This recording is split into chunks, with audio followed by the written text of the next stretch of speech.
नमस्कार दोस्तों, 10 सितंबर 2021 के daily news analysis current affairs discussion में आपका स्वागत है। First of all a very happy Ganesh Chaturthi to all of you. आज के दिन पे ही ऐसा बोला गया था कि गणेश भगवान स्वर्गलोक से उतर के पृथ्वी पर आए थे। सब लोग गणपति बप्पा को याद करते हैं। ये जो फेस्टिवल है वो 10 सितंबर को शुरू होता है। 10 दिन तक आप कह सकते हैं कि ये चलेगा। उसके बाद गणेश विसर्जन होगा।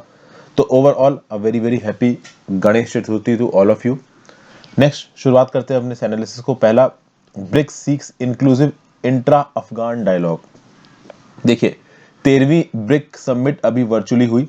इसमें एक इंक्लूसिव इंट्रा अफगान डायलॉग के बारे में बात की गई। जितनी भी ब्रिक्स की कंट्रीज हैं overall, Brazil, Russia, India, China, South Africa, ये मिलके बैठे और इन्होंने अफगानिस्तान के इशू पे बातचीत करी। अभी के लिए इस वर्चुअल समिट को चेयर कर रहे थे मोदी जी। यहाँ पे BRICS counter terrorism action plan भी डिस्कस किया गया। अब मजाक ही है, ब्रिक्स में चाइना जैसी कंट्रीज हैं, खुद चाइना जैसी कंट्रीज खुद इनडायरेक्टली टेररिज्म को सपोर्ट करती हैं, पाकिस्तान को सपोर्ट करती हैं, जो पोटेंशियल टेररिस्ट हैं उनके खिलाफ सैंक्शंस लगने से रोकती हैं यूनाइटेड नेशन सिक्योरिटी काउंसिल में, और फिर वो BRICS counter terrorism action plan भी बनाती हैं। तो हाइपोक्रेसी है ये सब, और क्या है। बट ठीक है, फिर भी इंटरनेशनल अरेना में इंडिया को कुछ ना कुछ तो करवाना ही है। तो यहाँ पे मोदी जी ने क्या बोला कि देखिए, ब्रिक्स में एक रिमोट सेंसिंग सैटेलाइट कॉन्स्टलेशन का एग्रीमेंट हुआ है हमारी स्पेस एजेंसीज के बीच में। एक नया चैप्टर ऑफ कॉपरेशन शुरू हो चुका है। देखिए, अच्छी बात तो वर्ल्ड लीडर्स के द्वारा की जाती है। मोदी जी हेड कर रहे हैं तो नेगेटिव बात तो नहीं बोल सकते ना कहीं तो पॉजिटिव चीज़ें दिखानी है। तो यहाँ पे जो अफगानिस्तान के ऊपर डिस्कशन हुआ, उसमें India, Russia, China, Brazil, south Africa सबके लीडर्स थे। यहाँ पे तालिबान के बारे में भी बातचीत हुई है। ओवरऑल ब्रिक्स ने कहा, सारे लीडर्स ने बोला कि भाई पीसफुल तरीके से सिचुएशन को डील करने की ज़रूरत है। हमीद करज़ाई इंटरनेशनल एयरपोर्ट पे जो ब्लास्ट हुए हैं वो गलत हैं। तो अब बोल बच्चन टाइप की बातें तो सब कहते हैं, कितने गलत कितने सही वो तो उनके हाव भाव से पता चलता है। अब चाइना के क्या ही हाव भाव है, $31 मिलियन की एड दे रहे हैं, लगभग 200 मिलियन युआन्स की। तो एक तरफ पे वो अफगानिस्तान में तालिबान को बोल रहे हैं कि शांति बनाए रखो, दूसरी तरफ उनको पैसा दे रहे हैं इसी अशांति बनाए रखने का। तो हाइपोक्रेसी। फिर न्यू दिल्ली डिक्लेरेशन, ये जो अभी इंट्रा अफगान पीस टॉक्स हुई हैं, जो ब्रिक्स की वर्चुअल समिट हुई है, इसके बाद जो डॉक्यूमेंट रिलीज किया गया, चूंकि हमारे मोदी जी इसको हेड कर रहे थे सिटिंग फ्रॉम न्यू दिल्ली, इसको बोला गया new Delhi declaration. It called for addressing the humanitarian situation in Afghanistan and urgent the need to uphold rights of women, childs and minorities. तो अफगानिस्तान में वुमेन, चाइल्ड और माइनॉरिटीज के राइट्स को बचाना, ह्यूमैनिटेरियन सिचुएशन को एसेस करना। फिर क्या लिखा हुआ है, we stress the need to contribute to fostering an inclusive intra Afghan dialogue so as to ensure stability, civil peace, law and order in the country. We underscore the priority of fighting terrorism including preventing attempts by terrorist organizations to use Afghan territory, terrorist sanctuary, and to carry out attacks against other countries। फिर अगर आप देखिए तो BRICS countries आपस में भी divided हैं। Russia और चाइना इस इशू को अलग प्रकार से देखते हैं, इंडिया इस इशू को अलग प्रकार से देखता है। हालांकि रशिया चाइना कैसे देखते हैं इसे मैं आपको पहले बहुत सारी जो मैंने तालिबान अफगानिस्तान के ऊपर वीडियो बनाई है उसके मैं बता चुका हूँ। फिर यहाँ पे और भी टॉपिक्स के ऊपर बात हुई है। तो ब्रिक्स लीडर्स ने म्यांमार के कॉन्फ्लिक्ट, सीरिया के कॉन्फ्लिक्ट, कोरियन पेनिसुला में टेंशन, इसराइल पैलेस्टीन वायलेंस, इन सब चीज़ों के ऊपर भी बातचीत की। ब्रिक्स की बात की जाए तो this is a group of 5 major emerging nations, Brazil, India, China, South Africa और रशिया। ये ऐसा बोला जाता है कि ब्रिक्स मेंबर जो भी बातचीत करते हैं उसका सिग्निफिकेंट इन्फ्लुएंस होता है रीजनल अफेयर्स में। 2009 से जो ब्रिक्स स्टेट्स की गवर्नमेंट है वो फॉर्मल समिट्स में मीट कर रही है। जब सबसे पहले मीट की थी तो उसको ब्रिक बोला गया था। साउथ अफ्रीका जुड़ गया 2010 में, तो अब से ब्रिक्स बोला जा रहा है। कंबाइंड एरिया इनका 3 करोड़ 97 लाख स्क्वायर किलोमीटर से, तो आप कह सकते हो कि 39.7 मिलियन स्क्वायर किलोमीटर से। एस्टिमेटेड टोटल पॉपुलेशन है 3.21 बिलियन। कह सकते हो आप लगभग 321 करोड़ लोग ब्रिक्स में रहते हैं। तो दुनिया का 26.656% लैंड सरफेस एरिया और 41.53% वर्ल्ड पॉपुलेशन ये ब्रिक्स कंट्रीज में रहती है। 5 में से 4 ब्रिक्स कंट्रीज टॉप 10 कंट्रीज में आते हैं by area and by population, except South Africa. South Africa 24वें नंबर पे है बाई एरिया और 24वें नंबर पे है बाई पॉपुलेशन। बाकी कुछ और डाटा दे रखा है, ये आपको वेबसाइट पे डाटा मिल जाएगा, इसकी पीडीएफ भी मिल जाएगी टेलीग्राम ग्रुप पे, वहां से पढ़ सकते हैं। जीएस पेपर 2 में आपको ये न्यूज़ काम आएगी। आगे बढ़ने से पहले वीडियो पे लाइक का बटन दोस्तों, अगर अब तक आपने इस वीडियो को शेयर नहीं किया, इस चैनल को शेयर और सब्सक्राइब नहीं किया, कर दीजिए। ज्वाइन बटन जरूर दबाइए दोस्तों, आपके ज्वाइन बटन दबाने से खासा हेल्प होती है। तो if possible please click the join button. Instagram पे फॉलो कर लीजिए, टेलीग्राम ग्रुप ज्वाइन कर लीजिए, हर चीज का लिंक नीचे डिस्क्रिप्शन बॉक्स में दे रखा है। नेक्स्ट बात करते हैं ज्ञानवापी मॉस्क टाइटल डिस्प्यूट। देखिए, ज्ञानवापी मॉस्क के ये जो केस है काफी लंबे समय से केस चल रहा है। इसका जो ओरिजिनल सूट फाइल हुआ था वो 1991 में फाइल हुआ था इलाहाबाद की एक सिविल कोर्ट में। ओके, फिर ये मैटर इलाहाबाद की हाई कोर्ट तक भी पहुंचा। इस साल 31 मार्च को जब ये सुर्खियां उड़ने लगी कि फिर से सिविल कोर्ट इस ज्ञानवापी मॉस्क के इशू को देखेगा, तो बहुत सारे जो मुस्लिम ग्रुप्स थे वो दौड़ के चले गए इलाहाबाद हाई कोर्ट ने। इलाहाबाद हाई कोर्ट ने बोला कि हम इसमें जजमेंट देंगे, अभी किसी को कुछ बोलने की जरूरत नहीं है। उसके बावजूद अप्रैल में इलाहाबाद की सिविल कोर्ट ने आर्कियोलॉजिकल सर्वे ऑफ इंडिया को इंस्ट्रक्शंस इशू कर दिए कि आप इस बात का सर्वे करिए कि क्या ज्ञानवापी मॉस्क पहले के टेंपल को तोड़ के बनाया गया है, काशी विश्वनाथ टेंपल के एक कंपाउंड को तोड़ के क्या ये ज्ञानवापी मॉस्क बनाया गया है। ये पूरा का पूरा मुद्दा अगर आपको डिटेल में जानना है, मैंने बहुत डिटेल में इसको इस पर्टिकुलर वीडियो में एक्सप्लेन किया है। Gyanvapi mosque allows ASI survey of whether Kashi Vishwanath temple was destroyed, legal disputes.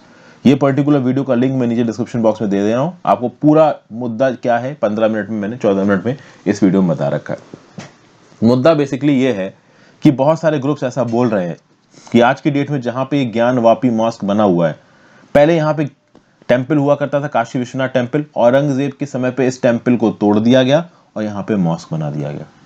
तो इस चीज की सर्वे कराई जाए कि यहाँ पे क्या पहले टेंपल था या पहले मॉस्क था, और यही सर्वे करवाने के लिए जो सिविल कोर्ट है आपकी ये इलाहाबाद की, उसने ऑर्डर इशू कर दिए। अभी ओवरऑल हाई कोर्ट ने इस सिविल कोर्ट को डांट लगाई है। जो भी ये लोअर कोर्ट ने ऑर्डर इशू किए हैं, इलाहाबाद हाई कोर्ट ने इसकी ऑर्डर्स के ऊपर, इसकी प्रोसीडिंग्स के ऊपर इंटरिम स्टे लगा दिए। इलाहाबाद हाई कोर्ट ने बोला कि भाई आप क्या मजाक कर रहे हो। जब 15 मार्च 2021 को इलाहाबाद हाई कोर्ट ने इस मैटर को रिजर्व किया था, मैटर को रिजर्व किया मतलब कि जब सुर्खियां उड़ रही थी कि इलाहाबाद की लोअर कोर्ट के पास ये मुद्दा जा सकता है, तो हाई कोर्ट ने बोला कि अभी हम इस मैटर के ऊपर बहस कर रहे हैं, we will give our decision, किसी और को इंटरफेयर करने की जरूरत नहीं है। उसके बावजूद इलाहाबाद की लोअर कोर्ट ने यहाँ पे इंटरवीन किया और ओवरऑल इस पूरी की पूरी पोजीशन को टेकअप किया। यहाँ पे एक और बात उठती है कि इस पूरे के पूरे मैटर में काफी डिले हो रहा है। 1991 से ये जो पोजीशन है वो पेंडिंग है। जो मुस्लिम ग्रुप्स हैं जो कि ज्ञानवापी मॉस्क को रिप्रेजेंट कर रहे हैं, इनका ये बोलना है कि देखिए आप ये नहीं कर सकते, अगर आप ये करते हैं तो this will be a violation of places of worship special provision act. Places of worship special provision act ये बोलता है कि 1947 में जिस भी रिलीजियस स्ट्रक्चर को किसी भी रिलीजन के साथ अगर एसोसिएट किया जाता है, तो उससे पहले वो कौन से रिलीजियस स्ट्रक्चर को तोड़ के बनाया उससे फर्क नहीं पड़ता, ये जो ओवरऑल स्ट्रक्चर है इसको उसी रिलीजन के साथ एसोसिएट किया जाएगा। तो एज ऑफ 1947 किसी पर्टिकुलर रिलीजियस प्लेस, यानी कह लीजिए जैसे ज्ञानवापी मॉस्क हो गया, काशी विश्वनाथ टेंपल हो गया, कोई भी और रिलीजियस प्लेस अगर किसी पर्टिकुलर धर्म के साथ जुड़ा हुआ है एज ऑफ 1947, तो उससे पहले वहां पे क्या हुआ था इसको नहीं देखा जाएगा, उसी को सच माना जाएगा। लेकिन ओवरऑल इस it's places of worship special provision act को भी यहां पे निगेट करने की कोशिश की जा रही है इस प्रकार की प्रोसीडिंग्स के थ्रू, ऐसा बोला जा रहा है। और ये जो रिसेंटली कुछ साल पहले अयोध्या जजमेंट आया था ना आपको सुप्रीम कोर्ट का, उसमें भी सुप्रीम कोर्ट ने प्लेसेस ऑफ वर्शिप एक्ट को सही बोला था, गलत नहीं ठहराया था। मतलब प्लेसेस ऑफ वर्शिप एक्ट को एंडोर्स कर चुका है रिपीटेडली सुप्रीम कोर्ट। यहां पे places of worship act violate हो जाता है अगर archaeological survey of India Gyanvapi mosque वाले इलाके में जाके इस बात की एनालिसिस करता है कि भाई पहले यहाँ पे टेंपल था या नहीं था। फिलहाल अभी के लिए इस न्यूज का लॉजिक ये है कि भाई जब इलाहाबाद हाई कोर्ट ने बोल रखा है कि हम इसके ऊपर इंक्वायरी कर रहे हैं, तो इलाहाबाद का लोअर कोर्ट यहाँ पे क्यों इंटरफेयर कर रहा है, ये पूरा का पूरा मुद्दा है। अगर इनिशियल मुद्दा आप जानना चाहते हैं तो you need to go to this video, या फिर आप एक काम करो, प्लेसेस ऑफ वर्शिप एक्ट 1991 मेरे नाम के साथ यूट्यूब में सर्च मार दो, आपको वीडियोस मिल जाएंगी। उस वीडियो का लिंक मैं नीचे दे दूंगा। ये काफी लंबा, मतलब ये आप कह सकते हो कि काफी ऑनगोइंग टॉपिक है, अक्सर करी न्यूज में आता रहता है, एकदम से न्यूज में आता है फिर न्यूज से गायब हो जाता है, फिर न्यूज में आता है फिर गायब हो जाता है। तो ये बर्निंग ही मुद्दा है, होता है ना कि कॉन्स्टेंट बर्निंग है, ये एकदम से आएगा फिर गायब हो जाएगा, एकदम से आएगा फिर गायब हो जाएगा, और इस प्रकार के मुद्दों के जल्दी डिसीजन भी नहीं आते। देखो 1991 से पेंडिंग पड़ा हुआ है ये, ठीक है। तो आपको इन दोनों वीडियोस का लिंक मैं नीचे दे दूंगा, अगर आपको बेसिक इन्फॉर्मेशन नहीं पता है तो आप जाके देख सकते हैं। जीएस पेपर 2 जीएस पेपर 1 में काम आएगा। नेक्स्ट बात करते हैं पीरियोडिक लेबर फोर्स सर्वे क्वार्टरली बुलेटिन। देखिए नेशनल स्टैटिस्टिकल ऑफिस ने पीरियोडिक लेबर फोर्स सर्वे को अप्रैल 2017 में चालू किया था। क्यों? क्योंकि availability of labour force data के लिए हमारे पास कोई फ्रेमवर्क नहीं था, तो समय समय पे लेबर फोर्स से रिलेटेड डाटा सरकार के पास आता रहे, जिसके बेसिस पे सरकार जो भी इंपॉर्टेंट और प्रूडेंट डिसीजंस है वो लेती रहे, ये जरूरी है। तो उसके लिए लेबर फोर्स से रिलेटेड सर्वे कराना जरूरी है, इसलिए पीरियोडिक लेबर फोर्स सर्वे शुरू किया गया अप्रैल 1917 में। ये जो पीरियोडिक लेबर फोर्स सर्वे है, इसमें की एम्प्लॉयमेंट और अनएम्प्लॉयमेंट इंडिकेटर्स को देखा जाएगा, जैसे वर्कर पॉपुलेशन रेशियो को देखा जाएगा, लेबर फोर्स पार्टिसिपेशन रेट को देखा जाएगा, अनएम्प्लॉयमेंट रेट को देखा जाएगा। हर 3 महीने के अंतराल पे इनको अर्बन इलाकों में देखा जाएगा, और एम्प्लॉयमेंट और अनएम्प्लॉयमेंट इंडिकेटर्स को रूरल और अर्बन दोनों जगहों पे देखा जाएगा एनुअल बेसिस पे। तो एम्प्लॉयमेंट और अनएम्प्लॉयमेंट इंडिकेटर रूरल अर्बन दोनों इलाकों में एनुअल बेसिस पे, और हर 3 महीने पे केवल अर्बन इलाकों में 4 चीजें, worker population ratio, labour force participation rate, unemployment rate. ये 4 चीजें यहां पे भी लिखी हुई हैं, LFPR, WPR, UR और activity status, current weekly status. Labour force participation rate क्या है? तो टोटल लेबर फोर्स, जिसमें जो लोग काम कर रहे हैं, जो लोग ढूंढ रहे हैं और जो लोग अवेलेबल फॉर वर्क है, ठीक है ना, ये कितना है पॉपुलेशन में। हालांकि इन सब चीजों के बारे में बता चुका हूं। It is defined as the percentage of persons in labour force in the population, मतलब ओवरऑल कितने लोग लेबर फोर्स में है। वर्कर पॉपुलेशन रेशियो क्या है? तो वर्कर पॉपुलेशन रेशियो ये है कि भाई नीचे डिनोमिनेटर में लिखो आप टोटल पॉपुलेशन, और न्यूमरेटर में लिखो कि कितने लोग एम्प्लॉयड है। समझिए कितने लोग एम्प्लॉयड है, लेबर फोर्स में कितने लोग नहीं, कितने लोग एम्प्लॉयड है। तो employed persons divided by total population, ये वर्कर पॉपुलेशन रेशियो हो गया। अनएम्प्लॉयमेंट रेट क्या है? तो डिनोमिनेटर में लिखा आपने लेबर फोर्स। लेबर फोर्स में कौन कौन आते हैं? जिनको नौकरी मिली है, और जो नौकरी ढूंढ रहे हैं उनको अभी के लिए नहीं मिली है। जो अवेलेबल फॉर वर्क है, नौकरी ढूंढ रहे हैं उनको नहीं मिली। जो नौकरी ढूंढ ही नहीं रहे हैं वो लेबर फोर्स से बाहर हो जाते हैं, ये याद रखिएगा। तो आपने डिनोमिनेटर में लिखा लेबर फोर्स, और न्यूमरेटर में लिखा आपने अनएम्प्लॉयड पर्संस। तो unemployed persons divided by labour force into 100, ये अनएम्प्लॉयमेंट रेट हो जाएगा। लेबर फोर्स पार्टिसिपेशन रेट, तो टोटल आबादी में कितने लोग काम कर रहे हैं और कितने लोग काम ढूंढ रहे हैं, कितने लोग अनएम्प्लॉयमेंट है फिर भी काम ढूंढ रहे हैं, पूरा का पूरा नंबर आपका लेबर फोर्स पार्टिसिपेशन रेट बनता है। जल्दी जल्दी इसलिए बता रहा हूं क्योंकि पहले ये सब चीजें बता रखी हैं। फिर एक चीज होती है activity status, current weekly status. तो ये जो एक्टिविटी स्टेटस है, जब भी सर्वे कराया जाता है, डेट ऑफ सर्वे से 7 दिन पहले का जो रेफरेंस पीरियड है, उसमें क्या एक्टिविटी चल रही है विद रिस्पेक्ट टू एम्प्लॉयमेंट, ये एक्टिविटी स्टेटस में पता किया जाता है। तो यही सब बातें यहाँ पे पीरियोडिक लेबर फोर्स सर्वे की बात हो रही है। अगर देखें तो अभी तक जो भी डाटा कलेक्ट किया गया है पीरियोडिक लेबर फोर्स सर्वे में, उसके लिए 3 एनुअल रिपोर्ट्स PLFS की रिलीज की जा चुकी हैं। एक जुलाई 2017 से जून 2018 तक की, एक जुलाई 2018 से जून 2019 तक की, एक जुलाई 2019 से जून 2020 तक की, रूरल और अर्बन इलाके दोनों के लिए।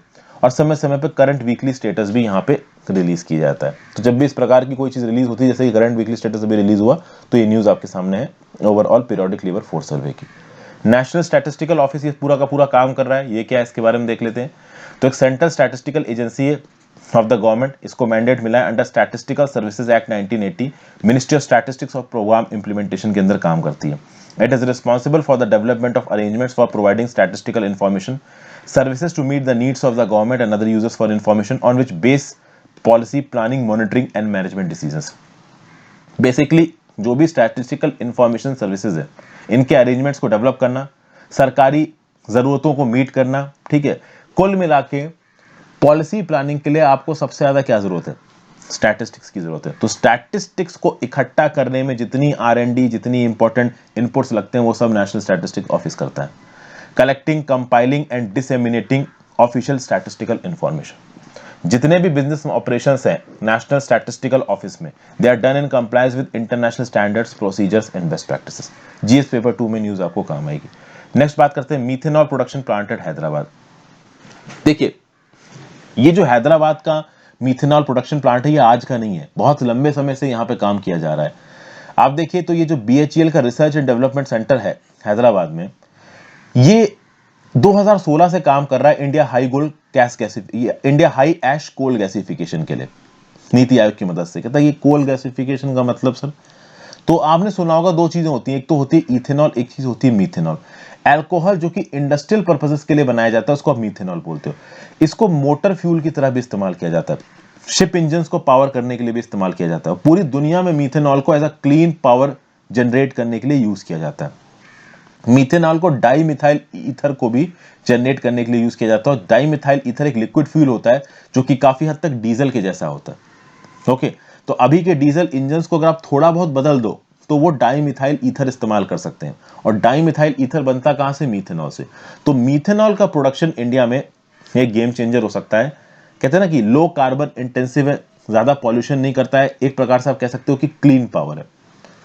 तो मीथेनॉल को इस्तेमाल करके क्लीन पावर पैदा की जा सकती है।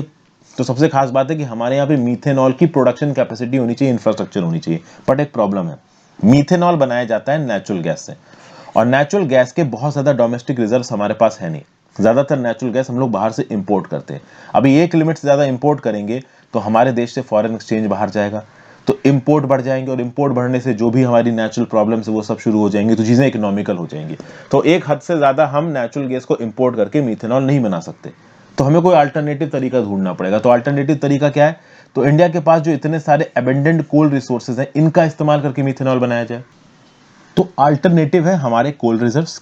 अब प्रॉब्लम ये कि जो हमारे कोल रिजर्व्स हैं, इसका हाई ऐश परसेंटेज है। बहुत ज्यादा ऐश परसेंटेज होने की वजह से हमारे कोल से जो मीथेनॉल बनाने की टेक्नोलॉजी है वो हमारे पास है नहीं। देखिए, दुनिया भर में जो बाकी देश हैं वहां पे एंथ्रासाइट अवेलेबल है। एंथ्रासाइट में ही बोलिए तो आप बोलिए हाई क्वालिटी, हाई कह सकते हैं ना कि क्वालिटी का कोल अवेलेबल है जिसमें ऐश कंटेंट कम होता है।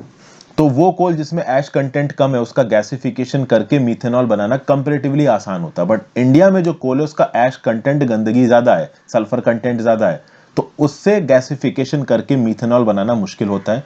इसकी टेक्नोलॉजी को इजाद करने के लिए, डेवलप करने के लिए बीएचईएल का रिसर्च एंड डेवलपमेंट सेंटर खोला गया हैदराबाद में। और ये जो बीएचईएल का रिसर्च एंड डेवलपमेंट सेंटर था, इसने इंडियन हाई ऐश कोल गैसिफिकेशन पे काम करना शुरू किया 2016 में। इसमें नीति आयोग ने इसकी मदद की to produce 0.25 ton per day methanol. ये 3-4 साल से यहाँ पे रिसर्च चल रही है। Department of space and technology ने 10 करोड़ का ग्रांट भी दिया है, और फाइनली 4 साल के हार्ड वर्क के बाद बीएचईएल ने सक्सेसफुली एक फैसिलिटी को डिमॉन्स्ट्रेट किया है, जिससे प्रतिदिन आप कह सकते हो कि 0.25 टन ऑफ ये मीथेनॉल बनाया जा सकता है। टीपीडी है आपका 0.25 टन पर डे। तो 0 ton per day methanol from high ash Indian coal using a 1.2 ton per day fluidized bed gasifier. और यहां पे जो मीथेनॉल बनेगा ना, उसकी जो प्योरिटी होगी वो होगी 98% से 99.5% के बीच में, और उससे डाईमिथाइल ईथर बनाया जा सकता है। ओवरऑल हमारे पावर कंजम्पशन के लिए चीज काफी यूजफुल है। तो आप कह सकते हो कि रिसर्च और डेवलपमेंट, साइंस एंड टेक में इंडिया में जो कुछ भी इजाद किया जा रहा है, उसके रिस्पेक्ट से ये पर्टिकुलर इंफॉर्मेशन काफी यूजफुल है। ठीक है, साइंस एंड टेक में ये पर्टिकुलर इंफॉर्मेशन यूजफुल जाती है। आत्मनिर्भर भारत को इंपेटस देने के लिए बीएचईएल की जो इन हाउस डिजाइन एक्सपर्टीज है, यहां पे आप कह सकते हो कि ये एक इंपॉर्टेंट इनिशिएटिव है। इसको आप नोट्स में इनकॉर्पोरेट कर लीजिए। आपको नोट्स में ज्यादा कुछ नहीं लिखना, केवल ये लिखना है कि बीएचईएल के आर&डी रिसर्च सेंटर हैदराबाद में एक नई टेक्नोलॉजी इजाद कर ली गई है नीति आयोग और department of space and technology की मदद से, जिससे प्रतिदिन 0.25 टन पर डे की मीथेनॉल हम लोग बना सकते हैं। मीथेनॉल बनाने के चैलेंजेस मैंने आपको बता ही दिए हैं। नेचुरल गैस से बनता है मीथेनॉल। नेचुरल गैस के रिजर्व्स हमारे पास ज्यादा है नहीं, हमें इंपोर्ट करने पड़ते हैं, वो महंगा पड़ता है। तो इंडिया के कोल से, जिसमें हाई ऐश और हाई सल्फर कंटेंट है, उसको गैसिफाई करके यहाँ पे मीथेनॉल बनाना एक बड़ी टास्क था, और वो हम साइंस एंड टेक से कर पाए। आत्मनिर्भर भारत को इससे इंपेटस मिलेगा। इंडिया का गोल गैसिफिकेशन मिशन और coal to hydrogen production for hydrogen mission, ये आप कह सकते हो कि थोड़ा इसको यहाँ पे पुश मिलेगा। भारत हेवी इलेक्ट्रिकल्स लिमिटेड की बात की जाए तो एक मैन्युफैक्चरिंग और इंजीनियरिंग ऑर्गेनाइजेशन है बेस्ड इन न्यू दिल्ली। इसको स्टैब्लिश किया जाता है और कंट्रोल किया जाता है गवर्नमेंट ऑफ इंडिया के द्वारा। It is under the ownership of ministry of heavy industries and public enterprises. 1964 में बनाया गया था। It is largest power generation equipment manufacturer. Engineering, manufacturing, construction, servicing और इवैल्यूएशन ऑफ वेरियस प्रोडक्ट्स में involve है। Railways, energy, water, oil and gas, defence, transmission इसमें involve है। Research and development में बीएचईएल का इन्वेस्टमेंट कॉर्पोरेट सेक्टर में one of the largest है। हजारों की तादाद में इलेक्ट्रिक लोकोमोटिव्स और डिफेंस इक्विपमेंट भी बनाए हैं आपके, किसने? बीएचईएल ने। तो ये सब चीजें हैं। बीएचईएल की कुछ वो क्या नाम से कंट्रीब्यूशंस भी बता रखे हैं। जीएस पेपर 3 में आपको न्यूज काम आएगी। नेक्स्ट न्यूज है, आप कह सकते हैं इंपॉर्टेंट है। पोरुनाई सिविलाइजेशन इज 3200 ईयर्स ओल्ड। देखिए, कार्बन डेटिंग एनालिसिस की मदद से, जिसमें राइस और सॉयल दोनों की कार्बन डेटिंग की गई है, एक बरियल अर्न है। होता है ना कि जब इंसान को गाड़ देते थे जमीन के नीचे, तो उसके साथ थोड़ा खाना वगैरह भी गाड़ देते थे। तो ऐसे ही एक बरियल अर्न का जब एनालिसिस की गई at the Sivakalai in Thoothukudi district of Tamil Nadu, यहाँ पे टेक्नोलॉजी इस्तेमाल की गई Miami based beta analytic testing laboratory की। तो इससे पता चला कि ये जो बरियल अर्न है दैट इज ऑफ 1155 BC। आज की डेट में 2000 AD चल रहा है, तो 2000 और 1155 को जोड़ दो तो लगभग 3100 मतलब 3170 साल पुरानी है ये बरियल अर्न। तो आप कह सकते हो कि ये जो थामीराबरनी सिविलाइजेशन है, थामीराबरनी सिविलाइजेशन तमिलनाडु की, ये लगभग 3200 साल पुरानी, जो कि अगर एक अर्न मिल रही है हमको जिसकी उम्र लगभग 3170 ईयर्स ओल्ड है, तो आप कह सकते हो कि सिविलाइजेशन अराउंड 3200 ईयर्स ओल्ड होगी। इनफैक्ट हो सकता है उससे ज्यादा पुरानी हो। तो ये जो आर्कियोलॉजिकल एक्सकवेशंस हुए हैं ये लगातार हो रहे हैं, अभी सिवकलाई में तो हुए ही हैं और भी बहुत से स्टेट्स और कंट्रीज में किए जा रहे हैं। जैसे केरला में एक जगह है पतनम, जिसको बोला जाता था एंशियंट पोर्ट ऑफ मुजिरिस, वहां पे भी भाई एक्सकवेशंस किए जा रहे हैं। तो ये केरला वाले एक्सकवेशंस केरला आर्कियोलॉजिस्ट कर रहे हैं, ये पता करने के लिए भाई चेरा अंपायर का कल्चर यहाँ पे क्या था। ऐसे ही कुछ एक्सकवेशंस और स्टडीज हो रही हैं आंध्र प्रदेश के वेंगी में, कर्नाटका के थलाईकाडू में, ओडिशा के पालुर में। ये जो तमिलनाडु का आर्कियोलॉजी डिपार्टमेंट है ये कुसैर एल कादिम और पर्निका अनक्के जो कि इजिप्ट में है वहां पे भी एक्सकवेशन कर रहा है। ये एक समय पे रोमन एम्पायर का पार्ट थे। और खोरी रोरी ओमान में भी एक्सकवेशन चल रहा है। ये एक्सकवेशन इसलिए किए जा रहे हैं कि जो तमिल कंट्री थी, ये जो साउथ इंडिया का इलाका था जहां पे तमिल किंगडम्स राज किया करते थे, इनके क्या एंशियंट कनेक्ट्स थे इन फॉरेन कंट्रीज के साथ, इसको पता करने के लिए ओवरऑल यहाँ पे ये एक्सकवेशंस किए जा रहे हैं। और भी बहुत सी कंट्रीज में स्टडी करवाई जाएंगी, जैसे इंडोनेशिया में, थाईलैंड में, मलेशिया में, वियतनाम में, जो कि जब किंग राजेंद्र चोला ताकत में आए थे तो उन्होंने इंडोनेशिया, थाईलैंड, मलेशिया और वियतनाम के एक बहुत बड़े इलाके के ऊपर कंट्रोल कर लिया था। और ये जो रिसेंटली किजादी एक्सकवेशंस हुए हैं ना, इससे बहुत नई नई फाइंडिंग्स निकल के आई हैं। आप अगर इस किजादी एक्सकवेशन साइट की बात करो, देखिए साउथ इंडिया में बहुत सी जगहों पे पैरेलली एक्सकवेशंस चल रहे हैं। तो ये जो किजादी एक्सकवेशन साइट है in the Sangam age settlement, this is being excavated by archaeological survey of India and Tamil Nadu archaeological department. ये जो साइट है is it located 12 kilometre south east of Madurai in Tamil Nadu. कहाँ पे? शिवगंगई डिस्ट्रिक्ट तमिलनाडु की है, उसकी किजादी टर्म के पास ये साइट्स है। तो संगम एज सेटलमेंट की किजादी एक्सकवेशन साइट है, इसको archaeological survey of India Tamil Nadu archaeological department excavate कर रहा है। यहाँ पे भी जो एक्सकवेशन किए गए, इस एक्सकवेशन से एक इंपॉर्टेंट ऑब्जर्वेशन निकल के आया है कि शायद तमिल सोसाइटी में 6th सेंचुरी BC में ही लिटरेसी आ गई थी। जी हाँ, 6ठी सेंचुरी BC में, 600 BC में, मतलब क्राइस्ट एरा से 600 साल पहले, यानी आप कह सकते हो कि अभी से 2700 साल पहले यहाँ पे लिटरेसी आ गई थी, जो कि अपने आप में एक बड़ी बात होगी अगर ये बात प्रॉपर तरीके से प्रूव हो जाती है। कुछ एक्सकवेशन, कुछ साक्ष्य ऐसे मिले हैं। फिर किलाड़ी, कोदुमल और भी बहुत सी साइट्स हैं तमिलनाडु में जहाँ पे एक्सकवेशंस के थ्रू ये पता चला है कि हो सकता है कि 600 और 700 BC के लगभग ही साउथ इंडिया और नॉर्थ इंडिया के बीच में कनेक्शंस बन गए हों। और ये जो कनेक्शन साउथ इंडिया और नॉर्थ इंडिया के बीच में बनने वाली बात है, ये कुछ और फाइंडिंग्स से पता चले हैं। देखिए, सबसे खास बात यहाँ पे ये है कि अभी के लिए जो सिवकलाई में फाइंडिंग्स मिली है, इससे तमिलनाडु में बहुत सारे रिपल्स आए हैं। खास बात यहाँ पे ये है कि ये जो सिटी सिविलाइजेशन थी आपकी सिवकलाई की, ठीक है, जहां पे थामीराबरनी ये सिविलाइजेशन थी, ये 3200 साल पुरानी है। अभी 3200 साल पुरानी का मतलब क्या हो गया? Latter part of Indus valley civilization. Indus valley civilization almost इस समय पे खत्म हो रही थी और इस समय पे यहाँ पे एक सिवकलाई सिविलाइजेशन थी तमिलनाडु में। तो इससे एक लॉजिक बैठता है कि हो सकता है कि दोनों सिविलाइजेशंस, इंडस वैली सिविलाइजेशंस और कहीं ना कहीं द्रविडियन सिविलाइजेशंस एक दूसरे के साथ जुड़ी हुई हो। पहले बहुत सारे एक्सपर्ट्स ने बोला भी है कि इंडस वैली सिविलाइजेशन भी एक प्रकार की द्रविडियन सिविलाइजेशन थी। और एक और साक्ष्य यहाँ पे मिला है, कुछ दिन पहले ही मैंने आपको एक वीडियो में बताया था कि हो सकता है कि इंडस वैली सिविलाइजेशन में एक ऐसी भाषा बोली जाती हो जो कि काफी हद तक प्रोटो द्रविडियन हो या एक्चुअल द्रविडियन हो, which is very much near to Tamil. तो तमिल भाषा से रिलेटेड एक भाषा हो सकता है इंडस वैली सिविलाइजेशन में बोली जाती हो। इंडस वैली सिविलाइजेशन में देखिए कोई एक भाषा नहीं बोली जाती थी, बहुत अलग अलग भाषाएं बोली जाती होंगी और वो भाषाएं लगातार इवॉल्व कर रही होंगी और उसमें से हो सकता है एक भाषा प्रोटो द्रविडियन हो या द्रविडियन हो या फिर तमिल के बहुत आसपास हो। फिर इंडस वैली सिविलाइजेशन कोलैप्स कर गई लगभग 1600 टू 1700 BC के लगभग, या फिर 1900 BC बोल लीजिए, एग्जैक्ट डेट नहीं पता है। 1200 BC तक इंडस वैली सिविलाइजेशन गायब हो चुकी थी। और आपको पता है कि तमिलनाडु में 1200 BC में लगभग लोग रह रहे थे। क्यों? क्योंकि अभी चल रहा है 2000 AD। अभी 2000 AD में 1200 जोड़ दो तो कितना हो गया? 3200 BC। तो आज से लगभग मतलब 1200 BC मतलब आज से 3200 साल पहले। तो आज से 3200 साल पहले इंडस वैली सिविलाइजेशन तो नहीं थी, खत्म हो चुकी थी, लेकिन ये द्रविडियन थामीरबरानी सिविलाइजेशन थी और उससे 400-500 साल पहले इंडस वैली में सिविलाइजेशन थी। तो कहीं ऐसा तो नहीं हुआ कि इंडस वैली के लोग आपके साउथ इंडिया में आके सेटल हो गए हों और उन्होंने द्रविडियन सिविलाइजेशन बना दी हो। तो इस प्रकार के बहुत सारे लिंक्स इंडस वैली सिविलाइजेशन और तमिल सिविलाइजेशन के बीच में ढूंढने की कोशिश की जा रही है, जिसमें कुछ इंपॉर्टेंट साक्ष्य ये मिले हैं कि फर्स्ट ऑफ ऑल 600-700 बीसी के लगभग ये साउथ इंडियन सिविलाइजेशंस में लिटरेसी आ गई थी। 3200 साल पहले तक, मतलब अभी से 3200 साल पहले, मतलब 1200 बीसी में इन साउथ एशियन सिविलाइजेशन में आप कह सकते हो कि लोग रहते थे। और ये आप कह सकते हो कि बहुत ज्यादा दूर नहीं है इंडस वैली सिविलाइजेशन में, क्योंकि हिस्ट्री में 100, 200, 300 साल तो एवोल्यूशन में लगते ही थे। वो साइंस एंड टेक का जमाना तो था नहीं कि फ्लाइट पकड़ के कहीं चले गए। तो इंडस वैली सिविलाइजेशन अगर 1700 साल पहले खत्म हुई है, 1700 बीसी में, मतलब कह लीजिए 3700 साल पहले खत्म हुई है, और 3200 साल पहले अगर तमिलनाडु के आसपास के इलाके में सिविलाइजेशन आ गई है, तो मोस्ट प्रोबेबली हो सकता है कि उसका एक पार्ट इंडस वैली से निकल के साउथ इंडिया में आया हो। This is very much possible. तो ये सब बातें यहाँ पे बताई जा रही हैं। ये जो ओवरऑल साउथ इंडिया में एक्सकवेशंस चल रहे हैं, सिवकलाई में थामीरबरानी एक्सकवेशंस, किजादी एक्सकवेशंस, पैरेलली बहुत जगहों पे एक्सकवेशन चल रहे हैं। आंध्र प्रदेश, केरला, तमिलनाडु, इनफैक्ट हमने देखा इजिप्ट और ओमान जैसी कंट्रीज में भी एक्सकवेशंस चालू है। जिस पेपर 1 में न्यूज आपको काम आएगी। आज की final news, 2+2 meeting to discuss Afghanistan.